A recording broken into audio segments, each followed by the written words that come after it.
Hey, welcome to Monday. I'm Tom Carnell. This is Carnell Knowledge. As you can see, it's very early in the morning here in Bellingham, Washington, but I decided to jump on and do today's episode. Word of introduction, and these will be probably being cut shorter and shorter as the series goes along, but I was a buyer for Tower Records and Record Factory and Warehouse for 20 years. I published and wrote Carpet Nocturne magazine, which was a dark art publication back in the 90s. And then for a couple of decades, I wrote for Fangoria and Dread Central and TwitchFilm.com. I am now an author. A bunch of my books are on Amazon. I'll probably be showing one a little later. Check my author page out for more information on that. And as usual, if you have anything you want to talk about, please comment in the space below. And if there's something you want to talk about offline, just go ahead and email me at tomcarnell@gmail.com. As usual, we're going to go through the standard 5 movies, 5 books, and 5 records. Things that I've watched over the years or have watched recently and think they either had slipped through the cracks, or a lot of people these days don't talk about them or they don't know about them. And I think it's important to shine a light on some of those things because they are awesome, and or at the very least they are pretty darn interesting, and hopefully you will too. So we're going to begin, as always, with movies.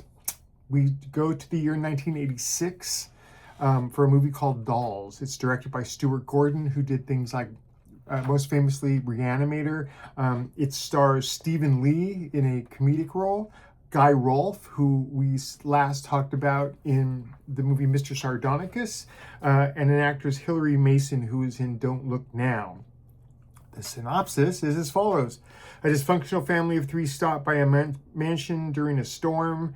The child discovers that the elderly owners are magical toy makers and have a haunted collection of dolls.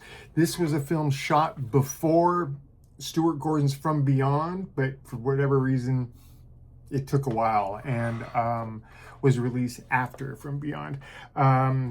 Interesting side notes here. Bunty Bailey, who was an actress in the film, plays the role of Isabel, is the girl from a-ha's Take On Me video in her first cinematic role. Her career wasn't vigorous, but this was her first role. This took nearly a year to edit, and oddly, the studio asked for more gore. There's some great shots in here. The shot of the aforementioned Bunty Bailey being murdered by the dolls, spoiler, is really cool. It's really effective. You see not only what you would imagine, the dolls and her, but you see her POV as her head gets smashed into something again and again. I find this a very fun fairy tale movie. It has a pretty strong moral about don't let the adults win. There are decent performances. The premise is novel.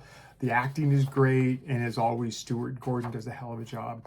I like this movie. Again, it hasn't aged particularly well, but if you strap in, I don't know, despite it being about dolls, I don't know that it's good for kids because of the aforementioned gore, but it's a hell of a film, and I really, really enjoyed it both when I first saw it and subsequently. We had the opportunity to interview Stuart Gordon before he passed for Carpet Nocturne, and great guy, knowledgeable, competent filmmaker. I have nothing but fond memories of the man. Let's see. Moving on to the next film, 1981, Blowout by Brian De Palma. A lot of people talk about Dress to Kill. A lot of people talk about Body Double. But man, is Blowout a great film. It stars John Travolta, Nancy Allen, and John Lithgow. John Lithgow is such a good bad guy in this. We had not seen John Travolta and Nancy Allen together since Carrie, also directed by Brian De Palma. And this is just a great movie. The synopsis is that a movie sound recordist accidentally records evidence that proves that a car accident was actually a murder and consequently finds himself in danger. It's really tense. It's very, because it's De Palma, it's very Hitchcockian. But it's just something that not many people talk about. It is Quentin Tarantino's favorite De Palma film, if that matters. Just a fine film. And again, not one that people readily pull out of their sack when they're talking about thrillers or they're talking about mysteries. Again, they'll usually pull out Body Double or Dressed to Kill first. Couple of odd things I found in my research. While on the way to the airport, a van carrying 2 reels of the film stopped at a Dunkin' Donuts and was subsequently stolen. And the van and the footage has never been seen or heard from again. So the production had to call everyone back and had to reshoot the entire bit that was lost. Travolta suffered insomnia while making this film, which kind of helps the character as he gets more and more frazzled. It's basically a reinterpretation of Michelangelo Antonioni's Blow Up. A lot of confusion about those titles. And Al Pacino was almost cast in the role, which would have changed things radically. I think Travolta adds a little bit of innocence and naivete to the character, where I think Pacino would have not done that. And in the French version, Travolta was dubbed by Gerard Depardieu, which I thought was kind of wild. Highly recommended. Blowout is a great movie. As I've said before, can you get that I think this is a great movie? Not a lot of people talk about it, but boy, should they. This should be brought up anytime a thriller hits the table. The idea of a thriller ever hits the table. So there you go. Third film, 2007. Originally entitled Sukiyaki UESUTAN JANGO, aka Sukiyaki Western Django. It's directed by the great and all hail Takashi Miike. It stars Hideko Ito and Koichi Sato. Synopsis is: a nameless gunfighter arrives in town that's ripped apart by rival gangs, and though courted by both sides to join, he chooses his own path. Does that sound like Dashiell Hammett's Red Harvest, which we talked about? Does that sound like Yojimbo or Last Man Standing or Fistful of Dollars? Yes, it does. The characters are all named based on historical figures in the trial of Hieki. The music is also, I'm sorry, not the music. The film's intro given by Quentin Tarantino in the film is also from the trials of Hieki. There's a couple things in here. There's a machine gun that's found inside of a coffin, which is a direct reference to the great Franco Nero film Django. And this is a really great, albeit quirky, intro to Miike's work. If you've never seen Miike's work, or you only know it from the more extreme stuff like Audition or Ichi the Killer, this is not that. It's not Bird People in China, which I think is a lovely and beautiful film that I should really talk about more on here, and maybe I will. This is somewhere in the middle. It's very bright. It's very colorful. It's a little set bound. Because obviously they built the town and shot from there, but good stuff, highly recommended. I like this film, and it's got some great performances in it. Yeah. The fourth film is a little hard to talk about. 1982, it's an animated film called Plague Dogs. Again, not a lot of people talk about this movie. It was directed by Martin Rosen, who did the animated Watership Down. John Hurt's in this. Christopher Benjamin is in this. The tale is about 2 dogs that escape from a laboratory and are hunted as possible carriers of the bubonic plague. I'm not even going to lie about this. This film is bleak. It's dark. It's depressing. If you have a thing about animal cruelty, stay far away from this movie. It's not that it's animated, so they can get away with a little bit of stuff, but yeah, this is not a good time film. In this, Last Unicorn and the Secret of Nim were some of the darkest and most violent animated films of the late 20th century. This thing is so bleak and depressing, but it's something. It's wonderful. I mean, you're not going to walk away going like, oh, that was good. I'm happy I watched that. It's a rough road to hoe, but holy mackerel, is it a good film. Again, completely hand-drawn. The film ending is a little grimmer than the book is, but I do recommend it. Just like I recommend Last Unicorn, or I would recommend Secret of Nim. But just go in knowing that there's a little bit of bad stuff that happens. But again, watch it. I do recommend it.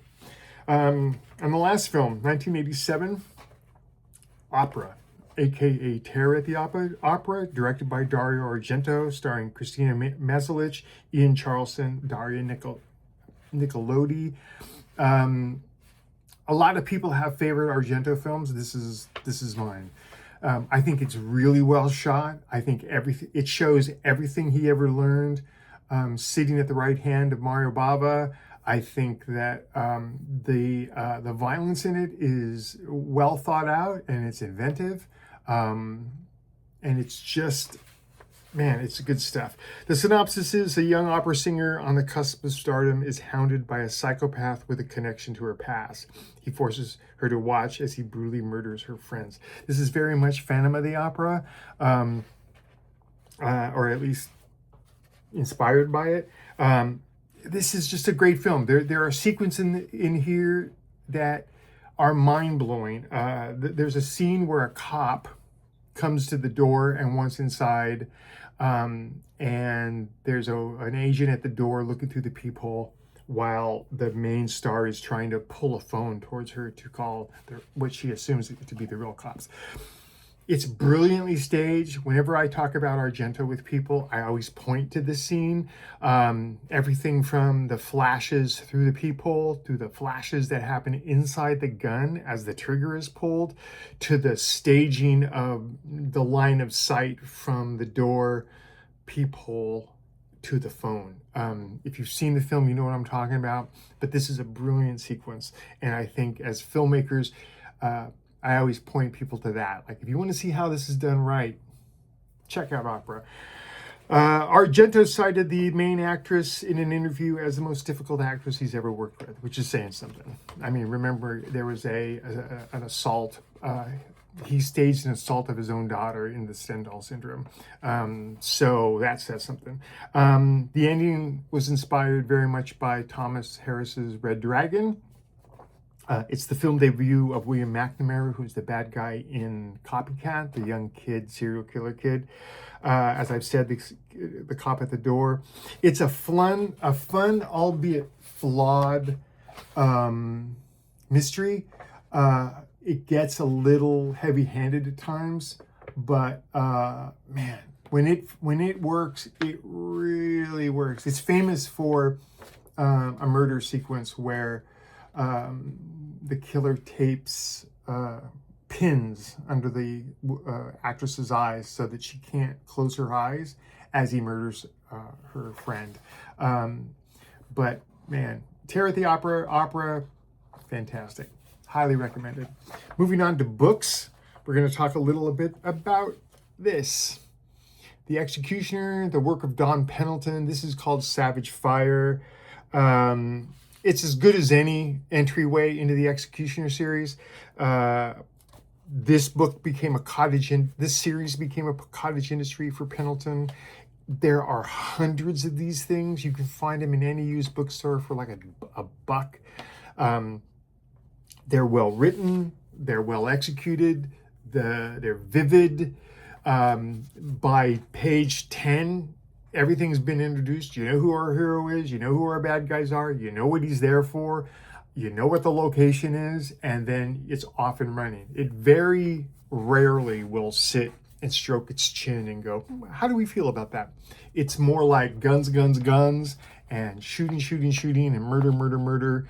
And it's just a great character. They've tried to do this once or twice as, not this particular book, but some of the series. They've tried to do these once or twice as films. Sometimes they work, sometimes they don't. But for what I call a pocket read, a book you keep in your pocket as you're waiting on the bus or whatever, it's a good, fun flip through. And look at this. Inside this one, it even has an ad for cigarettes, which you don't see much anymore. Recommended. You can pretty much grab these babies at random. Like I say, at any bookstore, you should find, I'm going to guarantee, at least a dozen of these things sitting on the shelves. Read the synopsis, pick the one that most interests you, and have a hell of a time. Let's see, up next, everyone is talking about Dune because Dune's a great book. This is Frank Herbert's SANTAROGA barrier. It's fun, it's flawed, it's not Dune by any stretch of the imagination. It reminded me of a TV movie where a guy goes to town and everything seems idyllic, and little by little, as he scratches the surface, he finds that there's something weird and culty and nefarious going on. Again, it's fun, but it's not Dune. So put all that away, all of the sweeping space drama and that kind of thing. This is not that. This is, again, it's set in the modern day of, this is 1968. It feels like a TV movie, but there you go. Let's see, up next, 2013. The great Kim Paffenroth, who you know is a scholar, but also he writes a lot of zombie fiction, has a book called Pale Gods that I loved. I have read a lot of zombie fiction, a lot of it because of I have 2 books about zombies. But boy, does this work. This works really well. Synopsis is basically after the zombie apocalypse, all life has moved on to the sea because it's safer, and 6 people venture on land to find, on a foraging expedition. What they find is that the dead have evolved and are smarter and better organized. Paffenroth always delivers. He has, like I say, he's got a couple of other books out. He's a great writer. He's vivid. He knows what he's talking about. There's a lot of references to the Bible in this. That's not like preachy. It's more dealing with what's happening. One of the characters is fairly Bible literate. Well written and fascinating. I love this book. It's woefully underrated in zombie lit. A lot of people talked about things like Brian Keene. Toss that out the window. Talk about Max Brooks. Toss that out the window. This one, I can't tell you enough. Give this one a try. You can get it on Kindle for a couple bucks. So yeah, good stuff. If you like zombie literature, you'll love this. If you aren't sure or don't like zombie literature, give this one a try because it's something different, and it sits on a higher shelf than the rest of those things. Let's see. After that, 2012. It's going to be a little weird. I picked up a book. I was talking with my friend Brian Ellison, and he recommended a book translated by Robin Hard. It's called Diogenes the Cynic. This is not fiction. It has to do with Diogenes, who is a philosopher. He's known for walking the streets with a lamp, looking for an honest man. This guy, you gotta love him. He's basically a homeless person. I think Socrates called him Diogenes the dog because he lived on the streets. There's all of the images of him. There's a giant urn that was used for the storage of grain, tipped over. And he lived in it for a long time. He rarely bathed. He would be invited because of his stature into the homes of the rich and be kind of an asshole. But there was a lot of truth involved in there. I have a couple of quotes, Diogenes quotes, that I wanted to share with you. Number 1, in a rich man's house, there is no place to spit but his face. Come on, you gotta love that. You gotta love that. Of what use is a philosopher if you don't hurt anyone's feelings? Good stuff. What I live to drink must be wine that belongs to others. And I am Diogenes the dog. I nuzzle the kind, bark at the greedy, and bite scoundrels. I love this guy. He, again, it's the language is a little stodgy, but boy, oh boy, is he a kick in the pants. Brian and I have long conversations about Diogenes. He's a big, why am I forgetting the guy's name? Anyway, good stuff. A little schooly, little booky, little like a homework assignment. But if you're fans of Schopenhauer, that's the other guy. Sorry, brain fart. If you're interested in philosophy, you got to at least check him out a little bit. And this book is as good as any. Again, quite enjoyable. And then finally, we're going to talk about this. This is a Barnes & Noble edition of mystery stories that came out. As you can see, it's pretty big. Most of this stuff is in the public domain, and that's how they can sell it for so cheap. It's enjoyable. A lot of it, the language, it's written back in the late 1800s, early 1900s, so a lot of it is a little rough to go through, but there's some real gold in there. And again, you can get it for fairly cheap. I think I bought this one, pardon me, it doesn't say. I think it was like $7 at Half Price Books. Good stuff, especially if you're interested in, as I always am, the history of the mystery story or any kind of subgenre. Highly recommended. You can find it all over the place. I'm sure they've got it on those big discount racks at Barnes & Noble. Excuse me. Moving on to records.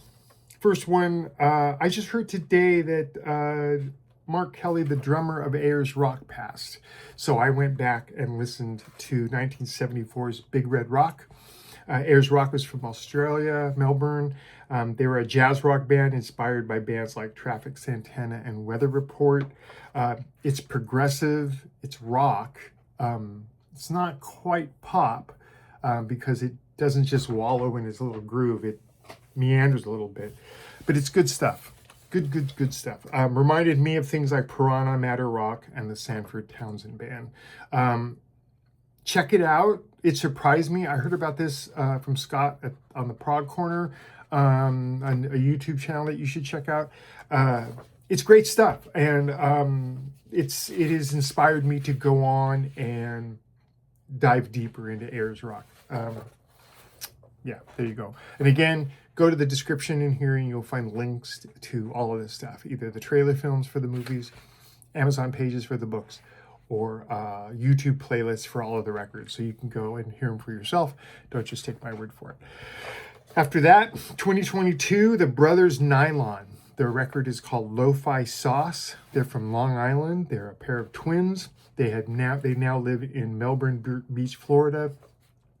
This is jazz, funk, soul, dub, psychedelic rock. Delightfully tight. This is an extremely talented band. It's perfect for late night. It reminded me of Jeff Lorber Fusion, special effects. It's not schmaltzy like Quiet Storm kind of stuff. It's actually quite syncopated. But I thoroughly enjoyed it. I forget how it came across my desk, but I listened to it immediately. I keep a list of things to share with you guys. I immediately threw it on my list. It's very, very cool stuff. Up next, from 2022, this is a various artists collection called Boom, Italian Jazz Soundtracks at Their Finest. Between the second half of the 50s and the second half of the 60s, jazz took over the Italian screens. Every movie had a jazz score. This record has nods to California bebop, crime jazz, bossa nova. It sounds Mediterranean, clean, seductive. It's like being in a spy flick. It's very groovy, if you know what I mean. and very, very much enjoyable. Reminded me of things like Gato Barbieri and Chet Baker. So if that sounds like something that's up your aisle, check it out. Boom, Italian jazz soundtracks at their finest. Two more. 2004, Brazilian composer and multi-instrumentalist Moacir Santos, who just recently passed, I understand. Their album is called OURO Negro, OURO Negro. He was a composer and an instrumentalist, but he was also a mentor. He mentored people like Baden Powell, Bolasete, Sergio Mendes, Aerto Moriarty, his wife Flora Purim. They all studied under him. This reminded me of things like Tonino Horta, Hermeto Pascal, and Quartetto Novo. Good stuff. Boy, was I shocked at this. I was expecting one thing and got something quite another. My dog just showed up. I shared this on my Facebook feed, which if you haven't sent me a Facebook request, please do. I constantly share links to all sorts of stuff. It's a great record. It's a great late night record. Very enjoyable. It's very Brazilian, but don't let that hold you back. It's very, like I say, very cool, if you know what I mean. Perfect for late night, perfect for dinner, perfect for just winding down, and good for either active or passive listening. And then finally, we're going to go with 2015 from Belgium. The band is called Brainticket. The album is called Past, Present, and Future. This Brainticket is considered krautrock, experimental jazz-inspired compositions. I'm a big krautrock fan. This reminded me of things like Embryo, Crocodile, Asherah Temple, and especially it reminded me of Guru Guru and Grobschnitt. Good stuff. It's very prog rock, but don't let that scare you. Some of it is it's very sort of groove oriented, but again, it being krautrock, it doesn't stick around there for long. It's like it would present a groove, make sure you got it, and then slide into something else. So again, 2015 Brainticket, Past, Present, and Future. Ooh, we're running a little long here. And that's going to do it. Check out, again, the description of this video for links to everything. I'm going to remind you that I've been sharing all my books, and I'm going to share this one today. It is called Tales from the Lazaretto. It is a collection of short stories that I began just as the coronavirus pandemic was gearing up. And this is a book of stories written during that time. They are put in, the table of contents runs. There's not a lot of editing. There's not a lot of moving around. I don't think there's any, as a matter of fact. It's as this story was finished, I went right to the next one and right to the next one and right to the next one. I like this book. I love this. I should say I love this book. I'm going to look in here to remind myself of something. Has things like a story called I Double Dog Dare Ya about three kids that break into a funeral home on Halloween. There's some crime stuff in here. There's a mashup of, I call it Barfly meets Paw Patrol, if that doesn't sound too weird. It's basically running into the kid from Paw Patrol as he's in his 30s. There's a sequel to Clowntown in this, and a bunch more. Check it out. You can find it on Amazon, on my Amazon author page. That's going to do it. In and out, 29 and change. I'll be back on Wednesday with a bunch of new stuff for you to hear and to read and to watch and enjoy. And other than that, have a good week.